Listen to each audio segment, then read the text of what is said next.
it's going to be kind of all over the place, but mostly, specifically, the theme is going to be how we came to be. Thanks, man. How we came to be individually on this planet and collectively. So I'd like to start with just kind of a brief outline as far as what I know about the Big Bang. So the Big Bang happened, actually, I think it was like 13.4 billion years ago. So that happened, and then immediately after, basically nothing was like, as far as physics and basically everything we know about science wasn't possible yet, because there was just so much energy. So there wasn't really gravity or elements or anything like that. So there were, I think it's called, I don't remember what it's called actually, but I guess there were atoms, but they had the same like genetic makeup, if you will, of, no, they weren't atoms, but they had the same like protons, neutrons, and come on, man. Electrons. Yeah, thank you.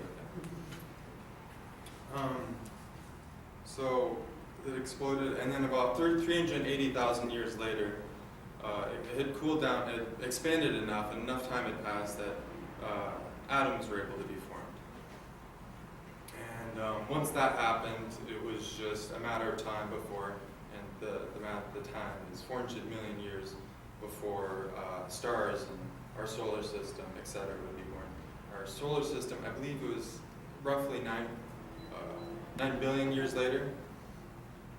So, and we're basically, the Earth and all of our neighbors are essentially whatever is left over from what the stars are composed of. So, the gravity pulled it all in. Here we are, basically, more or less. So, now that's kind of a brief outline. Obviously, there's a lot more particulars to how the Earth is inhabitable and stuff like that. So I'd like to, I don't have like a direct path to that. I'd like to just give out some random kind of things that we need on Earth, life in general needs on Earth. So the first thing I'll say is, the thing that most people know is how far we are from the sun, which is important so we don't burn to death, obviously, or freeze to death. And specifically so that water is, able to be, how long has it been? 3 minutes. No, 3 minutes, okay. So that water is able to be here, so that, and we need water for there to be chemical reactions. So for there to be chemical reactions and for the basic building blocks of life, so proteins, DNA, etc., other stuff that I don't know about. So, so our atmosphere, I'll just say that, like what the Earth protects us from as far as the sun. So we have our atmosphere protects us from ultraviolet light. Our magnetic field protects our atmosphere and protects us from radiation. So otherwise the atmosphere would slowly just kind of, I don't know how you word it, like not melt away obviously, but just kind of dissipate, I guess. So yeah, we need that. I'm just going to skip because there's a part of like that I wanted more so to get to that I kind of remembered a little better. So it's specifically about how our ancestry, I wanted to make it a little more personal, the history of how you guys are here, how each of us is here.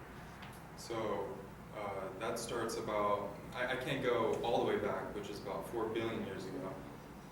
4 billion years ago, there was the first cells that started life. I'd like to start about 3 million years ago, which still gives us some insanely staggering numbers in probabilities. So about 3 million years ago, which would be like approximately, like if a generation is 20 years, you get about 150,000 generations. So first I'd start with your parents. So the likelihood of them meeting. So about 20 years ago, the population of Earth was about 4 billion. So this is something I found on a website, so it's not exact numbers, it's really a conservative estimation, if anything. So anyway, 20 years ago, about 4 billion people, and then they calculate, okay, like, you can't know, but let's just assume that's possible for you to meet, feasibly to meet about 10%, 10% of that 4 billion people. So, what was it?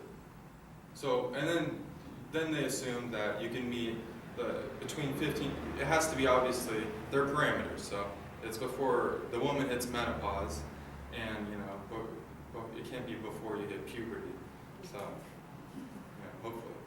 That does make sense. But anyway, so you're meeting about 10,000 people, and then of those, 400 million people that you could feasibly meet, only half of those you can obviously get together with. It has to be a male and a female.